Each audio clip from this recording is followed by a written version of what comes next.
Deus abençoe os irmãos. Deus abençoe também os irmãos conectados através da internet. Vamos retomar a nossa leitura da mensagem A Revelação de Jesus Cristo. Na última oportunidade, lemos as páginas 18 a 21. E ali o irmão Brana entrou numa área mais teológica. Não que a mensagem do irmão Brana seja teológica, ou que essa mensagem, a revelação de Jesus Cristo, seja. Muito pelo contrário. Mas o irmão Brana mostrou alguns teólogos e a sua relação com as traduções da Bíblia, justamente para mostrar que o importante é a revelação, e não apenas um estudo. Teologia é um estudo de Deus, sobre Deus. E ali, nas páginas que lemos, o irmão Brana falava que uma revelação não vem por dons naturais humanos. Quando você quer obter a revelação, você tem que esperar em Deus, confiar em Deus, buscar em Deus. Ela não vem pelo quanto você tem a capacidade de memorizar a Escritura, ou quantos idiomas você possa falar, mesmo que sejam os idiomas originais em que a Bíblia foi escrita. Isso não é suficiente. É necessário uma revelação vinda de Deus através do Espírito Santo. A Bíblia diz que ninguém pode dizer que Jesus é o Cristo, senão pelo Espírito Santo. Após você receber o Espírito Santo, só então você pode dizer que Jesus é o Cristo. Não um Jesus e um Cristo, mas que Jesus é o Cristo, o Messias, Deus, o ungido. O irmão Brana também diz que precisamos pedir a Deus por revelação mais do que tudo. Isto que o irmão Brana falou me marcou muito, até porque no início da minha caminhada, minhas orações se baseavam quase unicamente nisso, em pedir revelação, sabedoria. E o irmão Brana disse que precisamos pedir por revelação mais do que tudo. Em 1 Coríntios capítulo 2, versículo 11, diz que ninguém sabe as coisas de Deus, senão o Espírito de Deus e aquele a quem o Espírito de Deus as revela. Temos aceitado a Bíblia, temos aceitado as grandes verdades da Bíblia, mas se não tivermos uma revelação vinda do Espírito, isto não adiantará. Precisará uma revelação para vivificar a letra, para vivificar a Escritura. Só assim ela poderá se tornar real para nós. Em 2 Coríntios capítulo 5, versículo 21, diz que Jesus tornou-se pecado por nós, para que através da nossa união com Ele, nos tornássemos a própria justiça de Deus. Ele, Jesus, se tornou pecado, não pecador, para que nós, através disso, nos tornássemos a própria justiça de Deus. Não um justo apenas, mas a própria justiça de Deus. E o irmão Brana diz que é necessário uma revelação do Espírito para vivificar esta Escritura para nós. Se não é apenas um bonito versículo na Bíblia, mas se o Espírito Santo vivificar, daí sim se torna real para nós. E o irmão Brana diz que isso exigirá revelação. O irmão Brana também falou que Deus deu três grandes nações com 3 grandes contribuições em benefício do Evangelho. Através de Israel, dos judeus, veio uma religião verdadeira, um conhecimento de um Deus verdadeiro e o conhecimento de um Salvador. Essa religião verdadeira veio por meio dos judeus, por meio da nação de Israel. E através dos gregos, veio uma língua universal para que a gente pudesse expressar esta verdadeira religião. E através de Roma, tivemos o Império unificado e estradas para difundir esta religião, esta verdadeira religião, fisicamente. Como está escrito em João capítulo 19, versículos 19 ao 20. E Pilatos escreveu também um título e pô-lo em cima da cruz. E nele estava escrito: Jesus Nazareno, Rei dos Judeus. E muitos dos judeus leram este título, porque o lugar onde Jesus estava crucificado era próximo da cidade. E estava escrito em hebraico, grego e latim. Quando Jesus foi crucificado, foi colocada uma placa sobre a e ali escrito Jesus Nazareno, Rei dos Judeus. Estava escrito em hebraico, grego e latim. Aquilo simbolizava as 3 grandes nações que Deus usaria para difundir o Evangelho. O irmão Branham também diz que o conhecimento perfeito do grego não é suficiente para uma compreensão do Novo Testamento. E ele cita alguns exemplos. Ario e Atanásio, que eram 2 grandes eruditos de um pouco antes do Concílio de Nicéia, eles tiveram um grande embate doutrinário por causa de um ditomo, por causa de uma palavra grega. Ora, se o grego fosse tão perfeito, o irmão Branham diz, por que esses 2 eruditos tiveram esse embate, essa discussão, por causa de um ditomo, de uma palavra grega? Ele também cita o exemplo do Dr. Mac Crossan, que escreveu o livro A Igreja Paralisada de Cristo Radiografado. E ali, através dos seus estudos e através dos seus grandes eruditos e estudiosos do grego, ele chegou à conclusão, por sua própria satisfação, que o homem é batizado com o Espírito Santo subsequentemente ao renascimento. Ele também afirma categoricamente que mulheres podem assumir o púlpito porque a palavra profetizar significa pregar. Através dos seus estudos do grego, ele chegou a essa conclusão. Mas o irmão Branham faz uma pergunta: ele convenceu outros renomados estudantes do grego que tinham uma opinião contrária dele? Não. Eles não chegaram a conclusão nenhuma, mesmo ambos sendo conhecedores do grego. O irmão Branham também cita o Dr. Scofield e o Dr. Lance. O Dr. Scofield cria que os manuscritos originais do Novo Testamento foi originalmente escrito em grego. E o Dr. Lance cria que a língua do povo daquele dia era o aramaico. Então o Novo Testamento foi escrito em aramaico. 2 grandes doutores, mas que não chegavam à conclusão. E o irmão Branham disse que, embora os tradutores discutem um com o outro acerca dos documentos originais, a Bíblia não faz. Embora eles disputem acerca de traduções da Bíblia, ela em si, os documentos originais não fazem.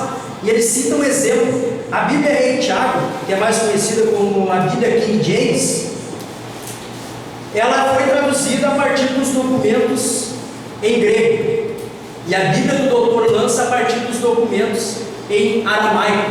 O irmão Branham disse que se você pegar as 2 Bíblias, não há diferença nenhuma de doutrina, de conteúdo. Então eles fazem todo esse cavalo de batalha, mas não faz diferença de doutrina. O irmão Branham diz que você não pode basear a interpretação bíblica no conhecimento da língua em que ela foi escrita. O irmão Branham cita mais um exemplo: os escribas e fariseus no ano de 33, os escribas e fariseus no tempo de Cristo. Ninguém nega que eles foram doutores, conhecedores da língua, do idioma do seu dia, do Velho Testamento, mas eles falharam em ver o Messias, mesmo no Velho Testamento, livros e capítulos inteiros sendo dedicados ao Messias. Mesmo assim eles falharam em vê-lo, porque não tiveram a revelação. Todo conhecimento, todo dom natural humano, todo conhecimento de idiomas não é necessário, mas sim a revelação. E o título dessa mensagem que estamos lendo é a revelação de Jesus Cristo. Vamos retomar nossa leitura de onde paramos.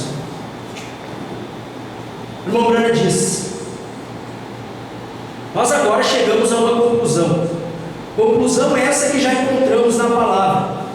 Por mais que creiamos em tentar encontrar os mais antigos e melhores manuscritos para obter o melhor registro possível da palavra, nós nunca conseguiremos o verdadeiro significado dela pelo estudo e comparação das Escrituras.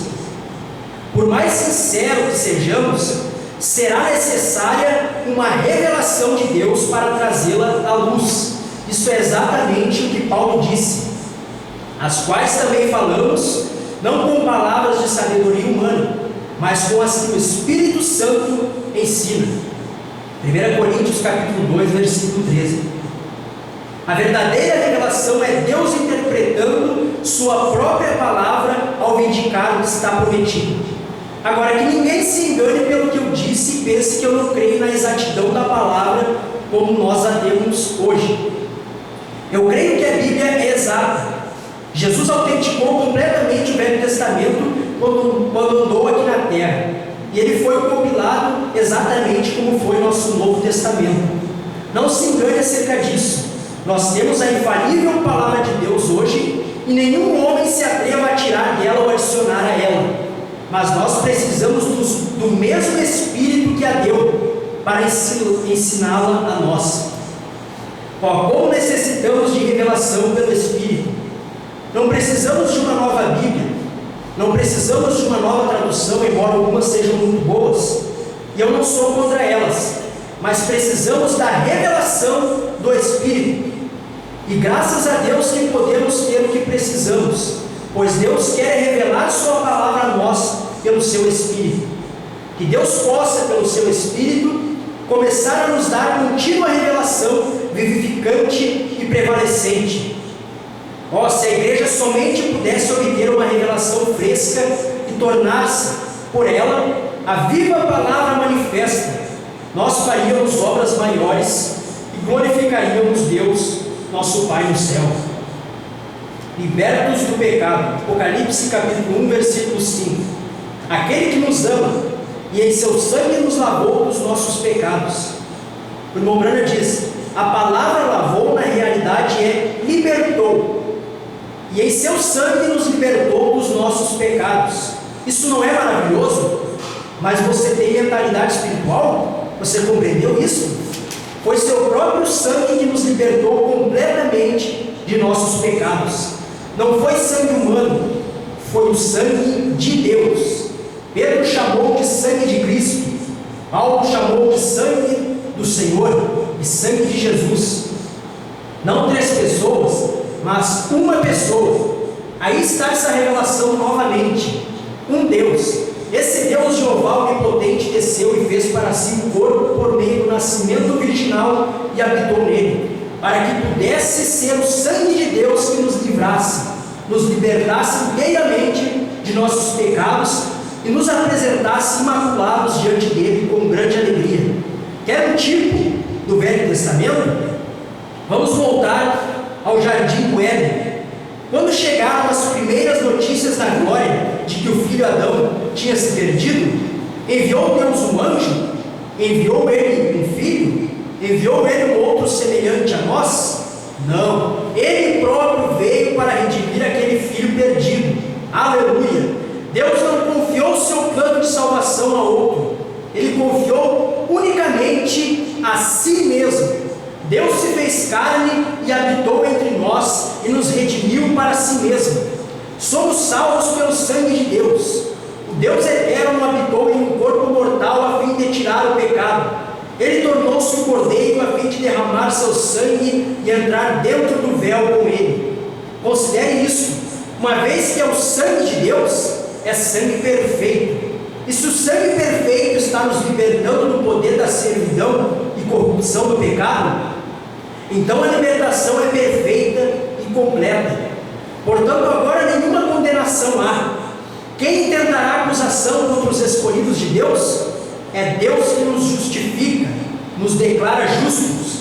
Quem os condenará? Pois é Cristo quem morreu. Romanos capítulo 8, versículos 33 e 34. Aí está, sua morte nos deu o sangue tem nos libertado. Agora nenhuma condenação há. Como pode haver? Não há nada a ser condenação, porque o sangue nos libertou do pecado. Nós estamos livres, inocentes. Não ouça o homem, ouça a palavra. Você está liberto pelo sangue. Agora não fique novamente atado pelas tradições e credos e organizações.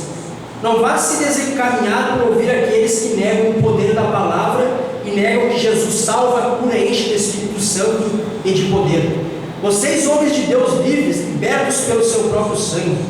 Se você ainda mantém sua fé em credos e denominações, é certo, pela evidência, que você perdeu sua fé na palavra. Reis e sacerdotes, Apocalipse capítulo 1, versículo 6. e nos fez reis e sacerdotes para Deus e seu Pai. A Ele glória e poder para todos sempre. Amém. O irmão Branham diz: Ele nos fez. Há certas verdades que precisamos enfatizar. Esta é uma delas. Ele nos fez. A salvação é obra dele. Do Senhor vem a salvação, totalmente por graça. Ele nos redimiu com um propósito. Ele nos comprou com um propósito. Somos reis espirituais. Nós vamos ser reis na terra quando Ele se assentar em seu trono. Mas agora somos reis espirituais e reinamos sobre um reino espiritual. Diz em Romanos capítulo 5, versículo 17: porque se pela ofensa de um só a morte reinou por esse, muito mais os que recebem a abundância da graça e do dom da justiça reinarão em vida por um só, Jesus Cristo. E em Colossenses capítulo 1, versículo 13 diz: o qual nos tirou da potestade das trevas e nos transportou para o reino do Filho do seu amor. Agora mesmo nós reinamos com Cristo, tendo domínio sobre o pecado, o mundo, a carne e o diabo, anunciando sua virtude e glória, anunciando Ele próprio, pois é Cristo em nós, operando o querer e o efetuar segundo a sua boa vontade. Sim, na verdade, mesmo agora estamos assentados nos lugares celestiais em Cristo Jesus, e nos fez sacerdotes, sim, sacerdotes para Ele, oferecendo louvor espiritual de lábios santificados, consumindo nossas vidas com um sacrifício suave a Ele, adorando-o em espírito e em verdade, intercedendo e rogando, sacerdotes e reis para nosso Deus. Não admira que o mundo não nos agrada e somos um povo especial, zeloso e de boas obras. Fomos recriados nele para sermos filhos semelhantes ao nosso Pai. Os irmãos podem colocar-se de pé. Paramos na página 23.